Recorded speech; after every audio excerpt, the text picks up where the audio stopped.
The hypersonic missile the United States just launched here is called the Dark Eagle, and it is the most powerful non-nuclear missile the United States military has ever produced. Officially known as the Long-Range Hypersonic Weapon, or LRHW, it is as close to a real-life wonder weapon as one can imagine. This might come as a surprise, since at first glance it looks rather ordinary. Each Dark Eagle battery comprises 4 transporter erector launchers, or TELs, each housing 2 missile canisters on board a specifically modified M983A4 tractor truck hauling an M870A4 semi-trailer. As part of the battery, there is a battery operations center that helps coordinate fires and targeting information for individual launchers.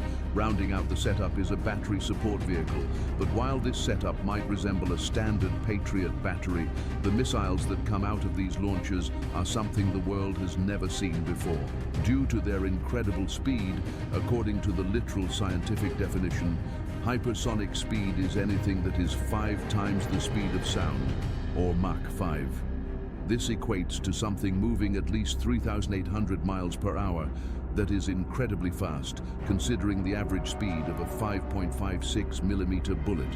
The rifle round used by the United States and NATO travels at roughly 2,500 miles per hour. That means any missile that can reach hypersonic speeds is quite literally faster than a speeding bullet. But the Dark Eagle is much faster than that. According to unverified reports, the Army can make this 16,300-pound missile reach speeds of Mach 17 at a minimum range of 1,725 miles, though the actual range is surely much more. This was achieved through some pretty amazing technology that sounds like it came straight out of a cheap science fiction novel. After the Battery Operations Center gives the order to fire, the corresponding TEL launches the Dark Eagle. At that moment, the first stage rocket motor kicks in. Though the exact operating parameters are classified, the rocket motor produces enough energy to reach an altitude of about 100 to 150 kilometers above the Earth's surface. At this altitude, the Dark Eagle is technically in space, after passing the 100-kilometer Kármán line.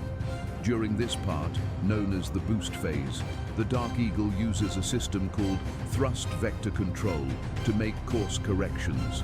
This system makes the missile's actual rear end move in flight to prepare it for the next phase, the mid-course. As the first stage rocket motor runs out of fuel, it detaches from the Dark Eagle. This signals the second stage rocket motor to kick in.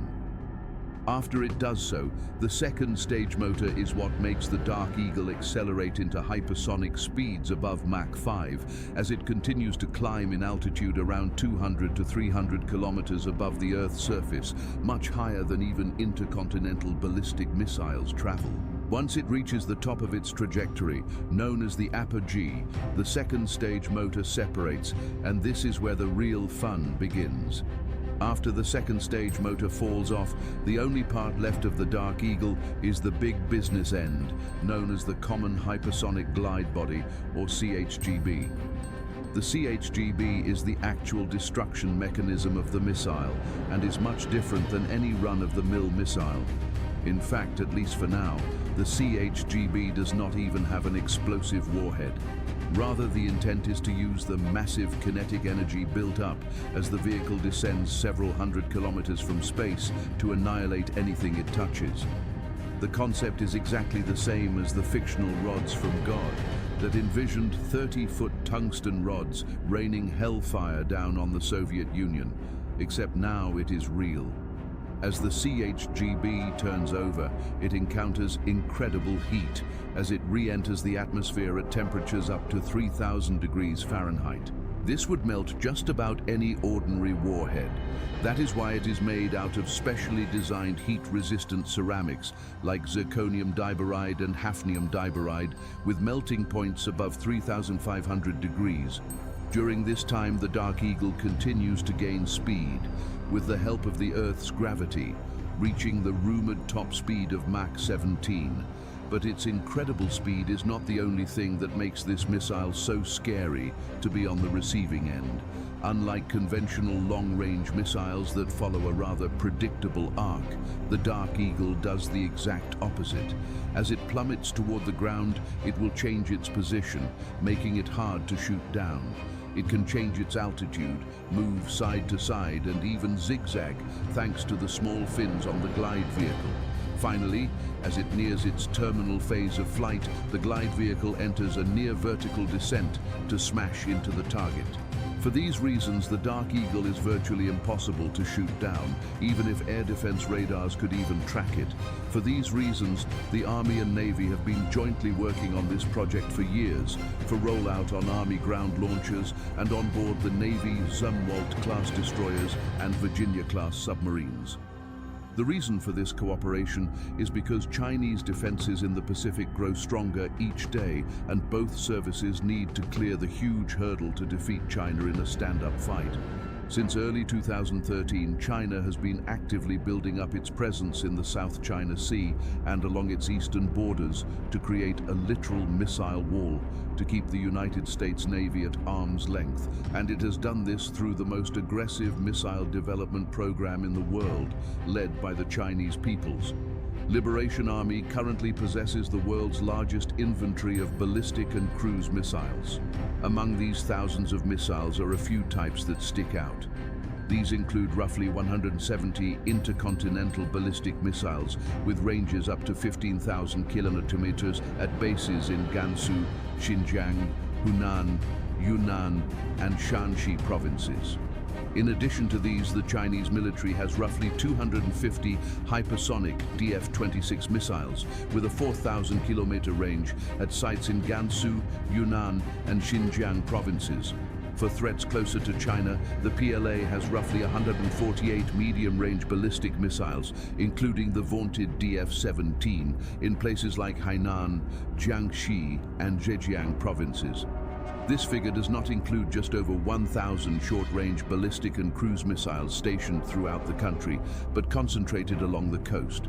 With this massive arsenal of missiles, in the event of war, the Chinese military hopes to push the US Navy out of the first island chain that encompasses the various island chains in the South China Sea, and even past the second island chain, which includes countries like Japan and the Philippines.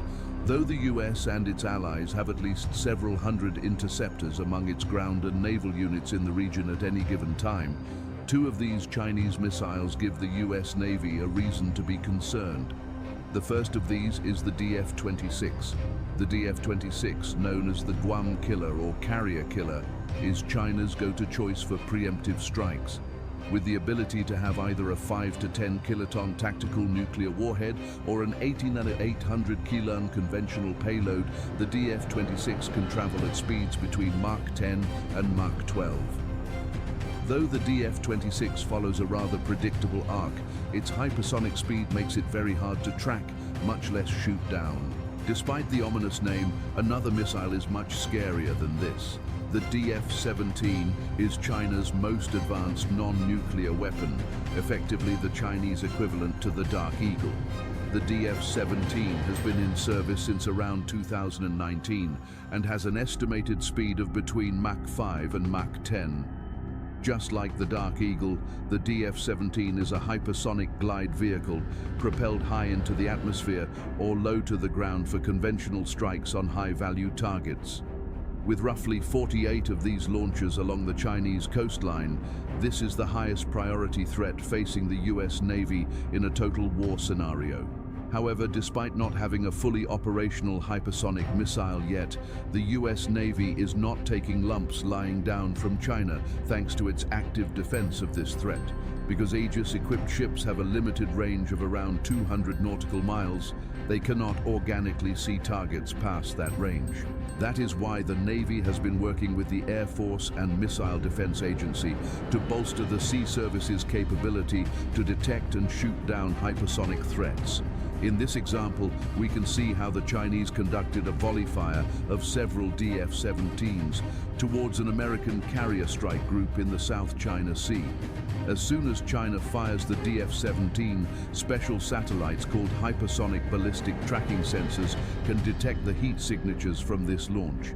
The satellites then relay this information to the Missile Defense Agency's Overhead Persistent Architecture, or BOA, to configure the data into usable targeting information and consolidate it with other sensors. Then the BOA sends this information in real time via satellite communications to the Aegis firing unit. Although the ship has just a 200 nautical mile limitation on SPY radar, thanks to the information from BOA, Aegis can now get a targeting solution on the incoming DF-17 missiles and fire a glide phase interceptor back at it.